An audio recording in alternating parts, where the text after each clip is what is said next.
बिस्मिल्लाहिर्रहमानिर्रहीम। अस्सलाम वालेकुम। कोरलड्रा 12 क्लास नंबर 2 में हाजिर।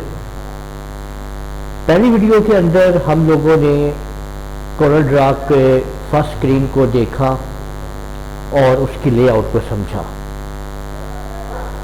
तो आप लोग अब देख रहे हैं कि यहाँ पे जैसे ही मैंने कोरलड्रा ओपन किया तो कोरलड्रा ओपन हो गया, उसकी वो स्टार्टअप स्क्रीन नहीं आई है, क्योंकि मैंने वो स्टार्टअप स्क्रीन, आप लोगों को याद होगा कि मैंने पिछली वीडियो में उसको क्लोज कर दिया था कि वो अब दोबारा यहाँ पे ना आए। तो अब हमारे सामने आप लोग देख सकते हैं कि ये मौजूद है कोरलड्रा का लेआउट, और आज हम इसके इन टूल्स के बारे में बात करने लगे हैं। तो टूल में सबसे पहले जो हमें पिक टूल नज़र आ रहा है, पिक टूल का काम होता है किसी भी ऑब्जेक्ट को और जो कुछ भी हमें यहाँ पे नज़र आ रहा है उसको पिक करना। यानी जब मैंने ये पिक टूल क्लिक किया हुआ है तो मैंने क्लिक किया है कलर पे, देखिए ये कलर क्लिक हो गया। मैंने क्लिक किया इस इंचेस पे तो ये क्लिक हो गया। यानी जहाँ पे भी चाहूँ मैं उसको मैं पिक कर सकता हूँ, सिलेक्ट कर सकता हूँ। आप लोगों को ये जो शेप टूल नज़र आ रहा है, इसमें मुख्तलिफ और भी टूल्स हैं। शेप टूल है, ये शेप बनाएगा, और इसके टूल्स हैं उनको हम समझेंगे आगे। और इसके आगे हमारे पास ये जूम टूल है और पैन टूल है, जिसकी मदद से हम अपने ऑब्जेक्ट को जूम इन और आउट करेंगे। लेकिन आज हम जो शुरू करने लगे हैं फर्स्ट ड्राइंग अपनी, वो हम स्टार्ट करेंगे इससे फ्री हैंड टूल से।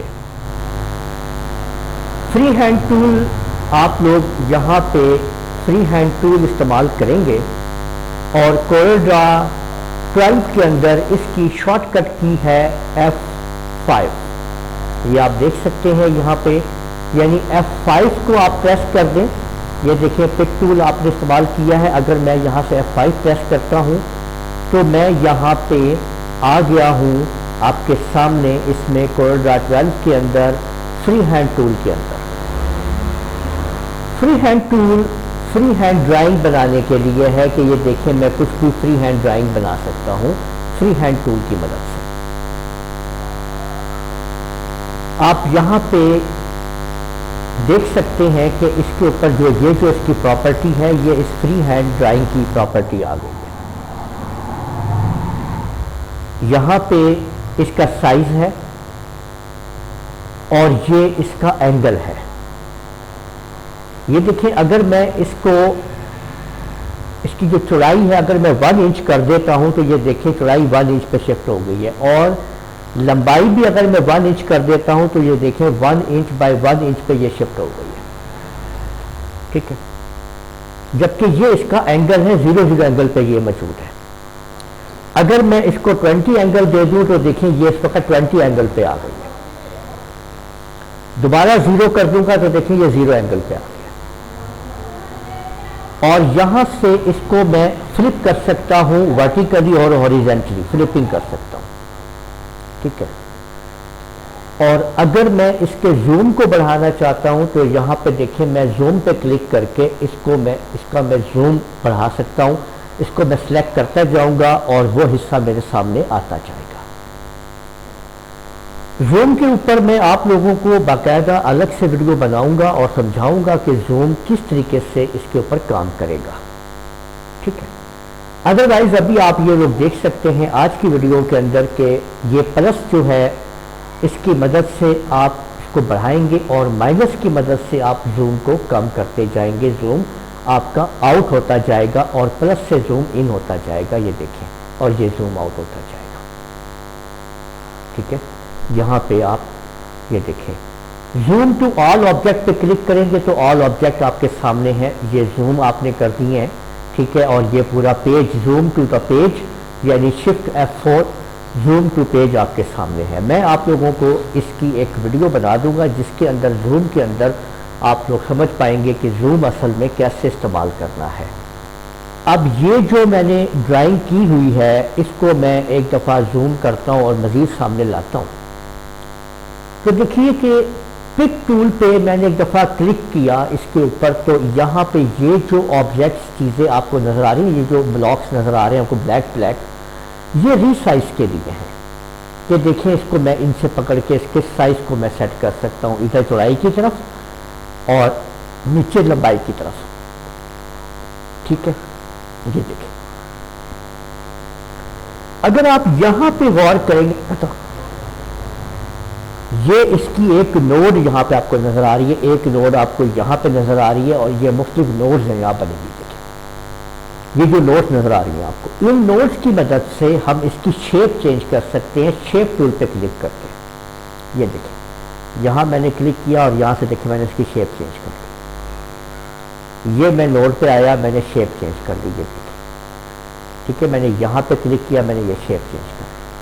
यानी ये अगर मैं इस पे, अभी मैं आपको सिंपल सिर्फ उस नोड का बता रहा हूं जो नोड पहले से यहां मौजूद है, और जैसे ही आप उसके ऊपर क्लिक करेंगे तो ये देखें कि ये आपको यहां पे मैंने क्लिक किया और ये आपको यहां पे हरा रहा है। इसकी मदद से ये जो आप देख रहे हैं ना यहां पे, ये इसकी मदद से मैं इसको मजीद सेट कर सकता हूं। ये देखिए मैंने क्लिक किया तो ये हैंडल्स यहां पे नजर आ रहे हैं आपको।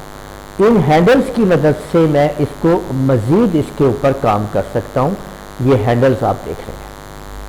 जस्ट अभी सिंपल मैंने शेप टूल से, अभी मैं आपको इनके बारे में नहीं बता रहा ऊपर के इनका और क्या काम है, यानी सिर्फ मैंने आपको बता रहा हूं उन नोड्स के बारे में जो ऑलरेडी इसके ऊपर मौजूद हैं।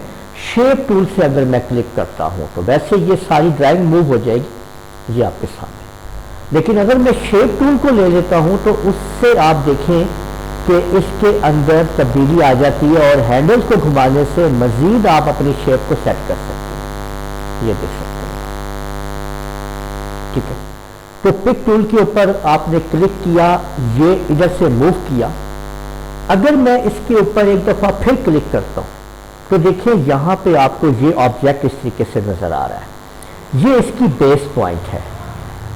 इससे मैं इसको घुमाऊंगा ना तो ये देखिए इस बेस के ऊपर ये मूव हो रहा है। मैं इसको जिधर चाहूं मैं मूव कर सकता हूं। यानी अगर मैं बेस पर उठा के यहां ले जाता हूं तो अब ये देख सकते हैं आपके उसी बेस पॉइंट पे ये इसकी मूवमेंट हो रही है, उसी बेस पॉइंट के ऊपर। अब इसी पिक टूल से हम इसकी कॉपी भी कर सकते हैं।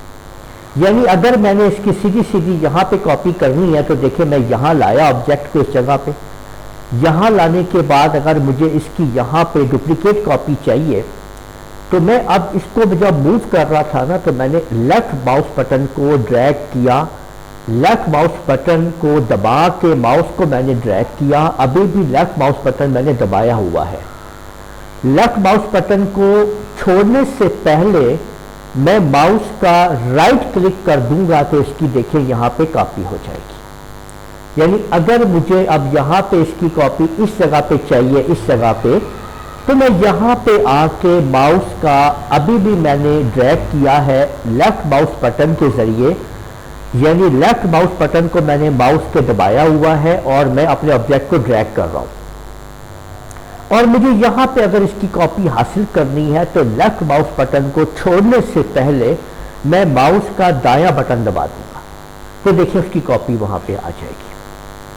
ठीक है, अब इन ऑब्जेक्ट में से मैं दो को डिलीट कर देता हूं। मैंने सिलेक्ट किया, डिलीट कर दिया कीबोर्ड से, सिलेक्ट किया, डिलीट कर दिया कीबोर्ड से, और मैं यहां पे इसको लेके आ। अब दोबारा मैंने इसके ऊपर क्लिक किया तो देख सकते हैं कि ये जो इसकी बेस यहां पे थी ना, ये बेस मैंने यहां रख ली है, यानी ये बेस यहां पे आ गई है। और इसको मैंने मूव किया इस तरीके से, देखें इस तरीके से यहां तक मूव किया इस जगह पे, और राइट क्लिक करके मैंने इसकी एक डुप्लीकेट हासिल कर दी है।